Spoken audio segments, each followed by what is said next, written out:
Hello everyone, good morning and welcome back to my channel daily blogger inner চ্যানেলে আবারও একটা নতুন ব্লগে তোমাদের সবাইকে অনেক অনেক ভালোবাসা ও স্বাগত জানাচ্ছি। আশা করছি তোমরা সবাই খুব ভালো আছো, আমরাও ভীষণ ভালো আছি। তো এই ভিডিওটা হলো পুরীতে থাকাকালীন তৃতীয় দিনের ভিডিও। তো দেখো, সকাল সকাল আমরা কিন্তু একদম রেডি হয়ে গেছি আর এখন আমরা যাচ্ছি পুরীর মন্দিরে পুজো দিতে, জগন্নাথ দেবকে দর্শন করতে। তো এই দিন কিন্তু তোমরা হয়তো আমার মুখ চোখ দেখেও বুঝতে পারছো যে আমার কিন্তু শরীরটা খুব একটা ভালো ছিল না, কারণ আগের দিন রাত্রেই আমার জ্বর এসেছিল। আর ইনফ্যাক্ট মাম্মারও শরীরটা ভালো না, মাম্মারও প্রচণ্ড মানে প্রচণ্ড না, তবে ওর 100 মতো জ্বর ছিল। তো সব কিছু মিলিয়ে ওরও শরীর ভালো না, আমারও শরীর ভালো না, ঠান্ডা লেগে রয়েছে, জ্বর তো ছিলই, তারপরেও সর্দি কাশি এই সমস্তটা কিছু দুজনেরই, আমাদের মানে মাম্মার আমার দুজনেরই। তার সত্ত্বেও জগন্নাথ দেবকে দর্শন করতে যাব, সেই একটা মানে মনে আশা ইচ্ছে জগন্নাথ দেবের আশীর্বাদে যাই হোক আমরা কিন্তু পৌঁছে গিয়েছিলাম। জগন্নাথ দেব না চাইলে হয়তো তাকে দর্শন করতে পারতাম না, তবে এত শরীর খারাপ থাকা সত্ত্বেও একটু যেন না কষ্ট হয়নি। মানে সকালবেলা আমরা 5:30টার মধ্যে মন্দিরে পৌঁছে গিয়েছিলাম, তো তার মানে বুঝতেই পারছো আমরা কতটা সকালে ঘুমের থেকে উঠে পড়েছিলাম। তো 4:30 নাগাদ আমরা ঘুমের থেকে উঠেছি, উঠে ফ্রেশ হয়ে রেডি হয়ে স্নান দান সমস্তটাই করে নিয়েছিলাম আমরা সকালবেলা। তাও যেন না স্নান করতেও কোনো অসুবিধা হয়নি। মানে কি বলবো, ঠাকুরের আশীর্বাদ থাকলে হয়তো এগুলো সবটাই সম্ভব হয়।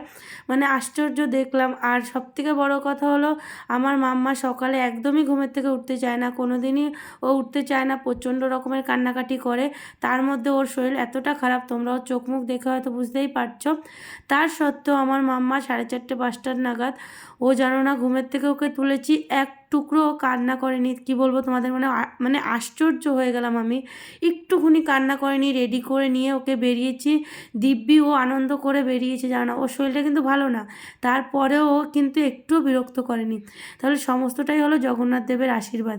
তো যাই হোক, ফাইনালি কিন্তু আমরা পৌঁছে গেছি। দেখো মন্দিরের চূড়াটা দেখা যাচ্ছে, তো ভীষণ শান্তি লাগছে। আমি জীবনে প্রথম পুরীতে জগন্নাথ দেবকে দর্শন করব, কারণ এর আগে আমি কখনো পুরীতে আসিনি। তো সবাই মিলে আমরা দেখো এখন ঢুকছি। আর আগের দিন আমরা সমস্ত কিছু পান্ডাদেরকে জানিয়ে দিয়েছিলাম, মানে আমাদের গোত্র নাম, তারপরে সমস্ত টাকা টাকা দিয়ে আমরা পুজো দিয়ে দিয়েছিলাম। তো আমরা পুজোটা হয়তো দিতে পারবো না, যে দর্শনটা করতে পারবো, কারণ ওইভাবে ভিড়ের মধ্যে পুজো দেওয়া সম্ভব হয় না, প্রচণ্ড রকমের ভিড় থাকে। অত সকালে গিয়েছিলাম আমরা, তার সত্ত্বেও এত পরিমাণে ভিড় ছিল তোমাদের কি বলবো। জাস্ট এক ঝলকের জন্য জগন্নাথ দেবের দর্শনটা পেয়েছিলাম, তবুও যেন মনে শান্তি, ওইটুকুনি দেখে যেন চোখটা জুড়িয়ে যাচ্ছিলো। আর যখন পুরীর ধামে ঘুরছিলাম না, মানে মনে যে কীরকমের শান্তি ছিল সে তোমাদের বলে বোঝাতে পারবো না। তোমরা যারা এসেছো তারা তো নিশ্চয়ই জানো, তাদের বলতে হবে না নতুন করে কিছু। তবু আমি যেটা উপলব্ধি করেছি সেটাই তোমাদেরকে বললাম। তো যাই হোক, আমরা মন্দিরে চলে এসেছি। এখানে আমরা এখন জুতো, মোবাইল সমস্ত কিছু জমা দিয়ে তারপরে ভিতরে যাব। আর ভিতরে গিয়ে তো কোনো ভিডিও করতে পারবো না, কারণ মোবাইল থাকবে না আমাদের কাছে। তো যাই হোক, আমাদের কিন্তু পুজো টুজো দেওয়া কমপ্লিট হয়ে গেছে। তারপরে আমরা এখানে চলে এসেছি, মোবাইল নিয়ে এখন আমরা ফটোশ্যুট করবো, মানে সবাই মিলে ফটো তুলবো। তারপরে যাব বাড়ির মানে রুমের দিকে, রুমে গিয়ে তারপরে খাওয়া দাওয়া করবো, মানে টিফিন রেডি হয়ে গেছে। তো যাই হোক, দেখো মন্দিরটা তোমাদেরকেও একটু দেখিয়ে দিচ্ছি ঘুরিয়ে। জানি না মানে যতক্ষণ মন্দিরে ছিলাম ততক্ষণ যেন মনের মধ্যে কি শান্তি লাগছিল, কোনো শরীর খারাপই মনে হচ্ছিল না। মানে এত শরীর খারাপ, তারপরে সকালবেলা কিভাবে উঠে গেছি, মানে সে শুধু ভগবানের আশীর্বাদ ছাড়া সম্ভব না। তো যাই হোক, তারপরে আর কোনো ভিডিও সেরকমভাবে করা হয়নি। তো নেক্সট দিনের ব্লগ তোমাদের সাথে পরের দিন শেয়ার করব। তো আজকের মতো ভিডিওটা তাহলে এখানেই শেষ করলাম। তো সবাই সুস্থ থেকো, ভালো থেকো, জয় জগন্নাথ।